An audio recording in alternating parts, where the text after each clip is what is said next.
এমন ২ টা সময় আছে, যে ২ টা সময় আল্লাহ রাব্বুল আলামিনের কাছে শত কান্নাকাটি করলেও তওবা করলেও আল্লাহ তাআলা তওবা কবুল করেন না। যখন আপনি সুস্থ স্বাভাবিক আছেন, গুনাহ করেছেন, জিনা করে ফেলেছেন, মদ খেয়ে ফেলেছেন, শরাব খেয়ে ফেলেছেন, এরপর আল্লাহর কাছে তওবা করছেন, মাফ চাচ্ছেন, ক্ষমা চাচ্ছেন, আল্লাহ অবশ্যই মাফ করবে। কিন্তু আমরা তো জানি আল্লাহ গফফার, আল্লাহ রহমান, আল্লাহ রহিম, আল্লাহ সত্তার, আল্লাহ জব্বার, সুবহানাল্লাহ।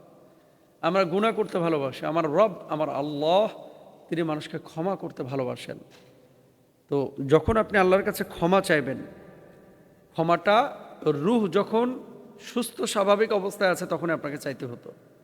এখন কখন আল্লাহ তাআলা তওবা কবুল করেন না? ওয়ালাইসাতিত তাওবাতু লিল্লাযিনা ইয়ামালুনা সাইয়্যাত হাত্তা ইদা হাদারা আহাদাহুমুল মাউত। একেবারে মৃত্যুর ফেরেশতা এসে হাজির হয়েছে। মৃত্যুর ফেরেশতা উপস্থিত হয়ে গেছে এবং মৃত্যুর বাস্তবতা চোখের সামনে স্পষ্ট হয়ে গেছে।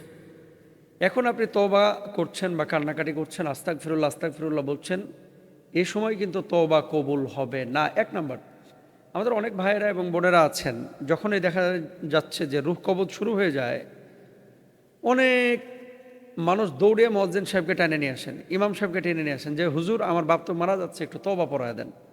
অথবা মেডিকেলে হসপিটালে আপনারা টেনে নিয়ে আসেন।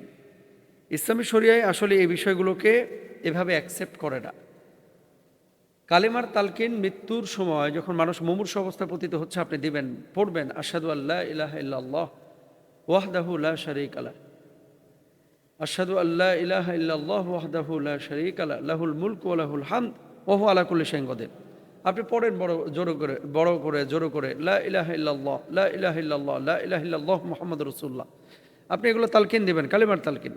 কিন্তু ওই সময় যদি আপনি তওবা করাইতে চান, ওই তওবা যখন রূহ কবজ হচ্ছে, ওই সময় আল্লাহ তাআলা তওবা কবুল করবেন না।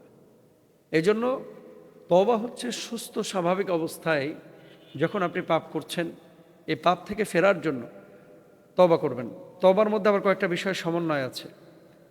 অন্তরে লজ্জিত হওয়া, হৃদয়ে আকুলতা ব্যাকুলতা তৈরি করা এবং কান্নাকাটি করা, চোখের পানি ফেলা, এই পাপ আমি আর জীবনও করব না, এই জন্য দৃঢ় সংকল্পবদ্ধ হওয়া। এরপর আল্লাহর কাছে অনুনয় বিনয় করে বলা যে, আল্লাহ আমি ভুল করেছি, আল্লাহ আপনি মাফ না করলে আমি কার কাছে মাফ চাইব? আল্লাহ আপনি আমাকে মাফ করে দেন, আল্লাহ আপনি আমাকে ক্ষমা করে দেন মাবুদ।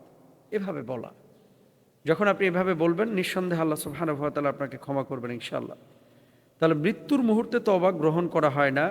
আল্লাহ তাআলা বলেন, যারা সারা জীবন পাপ করতে থাকে অথবা তাদের কারো মৃত্যু উপস্থিত হলে বলে, এখন আমি তওবা করলাম, তাদের তওবা গ্রহণ করা হবে না। ফেরাউন যখন মারা যাচ্ছিল তখন বলছিল যে, আমি এই মূসার আল্লাহর প্রতি ঈমান আনছি। এখন সমুদ্রের পানি তার গলার মধ্যে দিয়ে যাচ্ছে, লবণাক্ত পানি, যখন মারা যাচ্ছে তখন কি আর তওবা কবুল হয়? এই তওবা যদি মূসা আলাইহিস সালামকে মারার আগে অথবা আঘাত করার আগে এই যে পেছন দিয়ে যে ধাওয়া করেছিল, এর আগে যদি তওবা করতেন, নিঃসন্দেহে আল্লাহ তওবা কবুল করতেন। তো এখন মরার সময় যখন সমুদ্রে ডুবে যাচ্ছে, ওই সময় তওবা করলে তার কবুল হবে না। এজন্য ওই সময় তওবা আল্লাহ সুবহানাহু ওয়া তাআলা কবুল করেন না। দ্বিতীয় আরেকটা সময়, যে সময় তওবা কারো কবুল হবে না, সূর্য পশ্চিম দিক থেকে উদিত হওয়ার পরে। অর্থাৎ কিয়ামতের বড় অন্যতম নিদর্শন কি? প্রতিদিন সূর্য কোথায় ওঠে? পূর্ব দিকে। আর কিয়ামতের আলামত প্রকাশিত হওয়ার পরে, মানে যখন কিয়ামত সংঘটিত হবে যেদিন, সেদিন সূর্য উঠবে কিন্তু পশ্চিম দিকে। তো পশ্চিম দিকে যখন আপনি দেখলেন যে সূর্য উঠে গেছে, সে সময় যদি আপনি তওবা করেন, আপনার তওবা আর কবুল হবে না।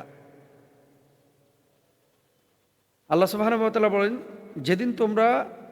যেদিন তোমার প্রতিপালকের কিছু মহান নিদর্শন এসে যাবে, সেদিন এমন ব্যক্তির ঈমান কোনো উপকারে আসবে না যে আগে ঈমান আনে নাই বা ঈমানের মাধ্যমে কোনো সৎ কাজ অর্জন করে নাই। সূরা আনআম। আর আল্লাহ রাসূল সাল্লাল্লাহু আলাইহি ওয়াসাল্লাম বলছেন, কিয়ামত সংঘটিত হবে না যতক্ষণ না সূর্য পশ্চিম দিক থেকে উদিত হয়। অর্থাৎ পশ্চিম দিকে যখন উদিত হবে তখন সবাই ঈমান আনবে, কিন্তু তখন সেই ঈমান কোনো উপকারে আসবে না যে আগে ঈমান আনে নাই। সহিহ বুখারীর কিন্তু হাদিস। তাহলে সূর্য পশ্চিম দিকে উদিত হয়ে যাওয়ার পরে কেউ যদি ঈমান আনে, সেই ঈমান কাজে লাগবে না। কেউ যদি তওবা করে, সে তওবাও কোনো কাজে লাগবে না। তাহলে কি করতে হবে? দাঁত থাকতে দাঁতের মর্ম বুঝতে হবে। তওবার সময় হচ্ছে আপনি সুস্থ সবল স্বাভাবিক যখন আছেন, হায়াত জীবন আল্লাহ আপনাকে যখন দিয়ে রেখেছেন, ঠিক সেই হায়াতের সময় সেই জীবনটা যখন আপনি ব্যবহার করছেন, তখন আপনি আল্লাহর কাছে ক্ষমা প্রার্থনা করবেন। এর বাইরে যদি আল্লাহর কাছে ক্ষমা প্রার্থনা করেন, আল্লাহ সুবহানাহু ওয়া তাআলা আপনার তওবা কবুল করবেন না। ওই দুইটা সময়, একটা হচ্ছে মৃত্যুর সময় আর একটা হচ্ছে পশ্চিম দিকে সূর্য উদিত হয়ে যাওয়ার পরে যদি তওবা করেন। অনেক মানুষ জিজ্ঞেস করেন যে মোহতারাম, এত গুনাহ করেছে, আল্লাহ মাফ করবে কিনা? আপনি নিরাশ হবেন না, হতাশ হবেন না, আল্লাহ তাআলা নিঃসন্দেহে মাফ করবে। লা তাকনাতু মির রাহমাতিল্লাহ। যদি ডাকার মতো ডাকেন, তওবার মতো তওবা করেন, আল্লাহ ক্ষমা করবেন ইনশাআল্লাহ।